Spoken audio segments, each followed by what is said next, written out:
बिस्मिल्लाहिर्रहमानिर्रहीम अस्सलाम वालेकुम। एक खातून हज़रत दाऊद अलैहिस्सलाम की खिदमत में हाजिर हुई और अर्ज़ किया, ए खुदा के नबी, आपका परवरदिगार आदिल है या ज़ालिम? हज़रत दाऊद अलैहिस्सलाम ने फरमाया, तेरा नास हो ए खातून, तो क्या बात कर रही है?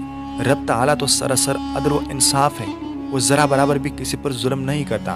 फिर उससे पूछा कि तुम ऐसा क्यों कह रही हो? तुम्हारा किस्सा आखिर है क्या? उस औरत ने अपना किस्सा बयान करना शुरू किया। ए खुदा के नबी, मैं एक औरत हूँ, मेरी 3 बच्चियाँ हैं जिनकी परवरिश में अपने हाथ से सूत काट काट कर करती हूँ।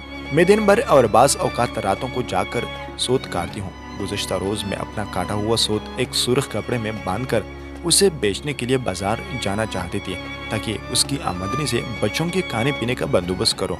लेकिन अचानक एक परिंदा मुझ पर टूट पड़ा और सुर्ख कपड़े का टुकड़ा जिसमें मैं सूत बांध कर रखा था, उसे गोश्त का टुकड़ा समझते हुए ले उड़ा। मैं यूं ही हसरत व याद से हाथ मलते रह गए। आज मेरे पास कुछ नहीं कि अपनी बच्चों को खाना ही खिला सकूं। अभी वो खातून हजरत दाऊद अलैहिस्सलाम से अपनी दास्तान बयान कर रही थी कि इतने में आप सल्लल्लाहु अलैहि वसल्लम के दरवाजे पर दस्तक हुई।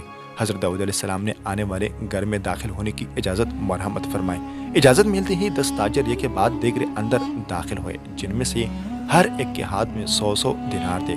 ताजरों ने अर्ज़ किया, खुदा के नबी, हमारे इन दिनारों को उन मुस्तहिक तक पहुंचा दे। हज़रत दाऊद अलैहिस्सलाम ने पूछा, मेरे पास ये माल हाजिर करने का सबब क्या है? ताजरों ने जवाब दिया, खुदा के नबी, हम सब एक कश्ती में सवार थे। इत्तफाकन एक ज़ोरदार आंधी आई, कश्ती में एक जानिब सुराख हो गया और पानी कश्ती में दाखिल होना शुरू हो गया। मौत हमें सामने नजर आ रही थी।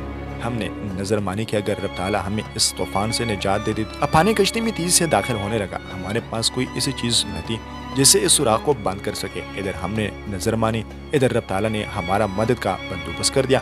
एक बहुत बड़ा परिंदा मंडलाता हुआ कश्ती के ऊपर आ गया। उसके पंजे में एक सुर्ख रंग की पोटली थी। उसने देखते ही देखते पोटली कश्ती में फेंक दी। हमने लपक कर इस पोटली को पकड़ा, इसमें काटा हुआ सूत था। हमने फौरन उससे कश्ती का सुराख बंद कर दिया और इसमें दाखिल शुदा पानी को हाथों से बाहर फेंका।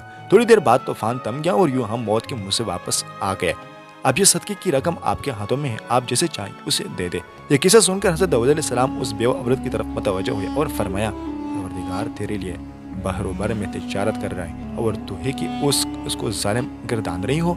फिर आप अलैहिस्सलाम ने वो दिनार उस खातून के हवाले करते हुए फरमाया, जाओ इन्हें अपने बच्चों पर खर्च करो। माशाअल्लाह, सुबहान अल्लाह।